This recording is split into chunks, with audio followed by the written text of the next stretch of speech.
Welcome to Hannity. And tonight, Democrats, they hate Donald Trump so much they are now sympathizing with narco-terrorists. And Zoran, Marxist Kami Mamdani, he is now working to ensure the return of homeless tent cities in New York City. I'm sure that's going to work out great. And a major ICE operation in Minnesota just rounded up some of the, quote, worst of the worst criminal illegals in this country. But we begin this Friday night with the story of the week. After less than a year, using evidence that the FBI had for 4 years, Trump's FBI, Trump's DOJ, was able to arrest a man suspected of planting those pipe bombs in Washington, D.C., just prior to January 6, 2021. Now, this was an extremely high-profile case, but for some reason, in the 4 years, Biden's DOJ, they couldn't locate a suspect. The question we're asking tonight is why? Why didn't they apprehend Brian Cole Jr.? Now, according to the FBI, and we had Dan Bongino on last night, he was in the process of creating bombs since 2019 and continued to buy bomb-making materials after January 6, 2021.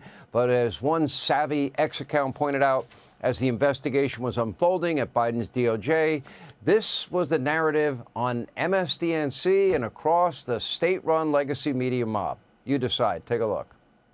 Jelani, you're a black man. I'm a Muslim. When you consider how black criminals and Muslim terrorists are treated, both by the legal system and by the media, and yet the January 6th pipe bomber who laid explosives in front of the RNC and DNC headquarters still walks free. We just learned today that then Vice President-elect Harris was inside the DNC when the bomb was found there.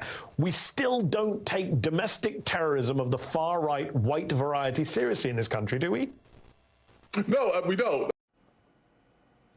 Okay, does that make sense to you? Not me. Anyway, you're probably not shocked, but after getting it dead wrong again and again and again for the millionth time, the legacy media mob has still not corrected course. They haven't learned any lessons.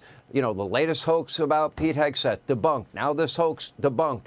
And as we speak, they're desperately trying to make a connection between Brian Cole Jr. and President Trump, some even suggesting that Cole is a right-wing 2020 election denier, even though he started buying bomb parts in 2019.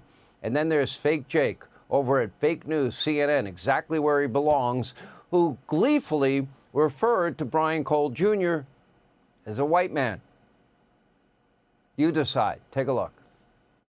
Brian Cole Jr., a 30-year-old white man from the D.C. suburbs, is charged with transporting an explosive device in interstate commerce and with malicious destruction by means of explosions. So like CNN, you know, ignore all the fires behind me in a city burning to the ground. These are mostly peaceful protesters. I don't know, Fake Jake. I think maybe you got it wrong yet again. It's incredible. Another self-described journalist who believes so deeply in his own virtue could get so many important stories dead wrong, like Joe Biden's cognitive decline, then write a book on it.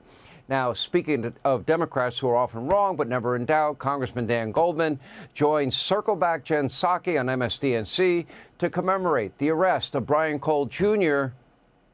by trashing the people that got the job done. The FBI director, Kash Patel, they almost seemed annoyed that the pipe bomb suspect was even arrested. Take a look.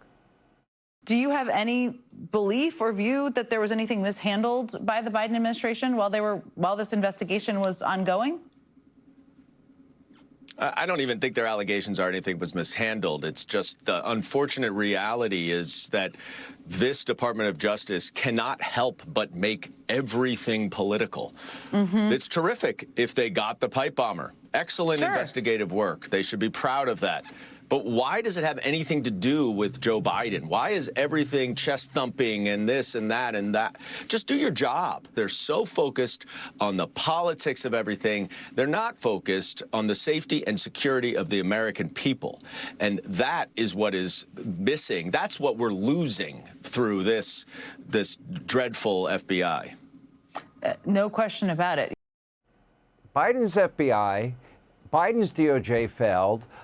It was, let's see, Kash Patel, Pam Bondi, Dan Bongino. They got the job done. Per usual, Dan Goldman is spewing utter nonsense.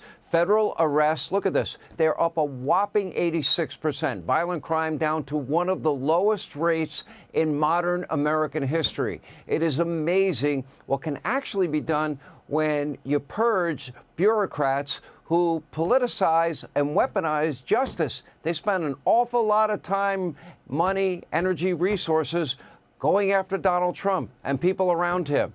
And by the way, let the FBI, let their agents do their jobs, investigate crimes, arrest criminals, and you get justice for the people in this country and for victims. The pipe bomb case is only the latest example of this new dedication to law and order, safety, security, and justice in America. The FBI set out to solve this case. Dan Bongino said it last night. No uncertain terms. They did it. They deserve credit. No politics, no hidden agenda, just a commitment to the truth, the safety of each and every American. Hey everyone, I'm Emily Campagno. Catch me and my co-hosts Harris Faulkner and Kaylee McEnany on Outnumbered every weekday at 12 p.m. Eastern, or set your DVR. Also, don't forget to subscribe to the Fox News YouTube page for daily highlights.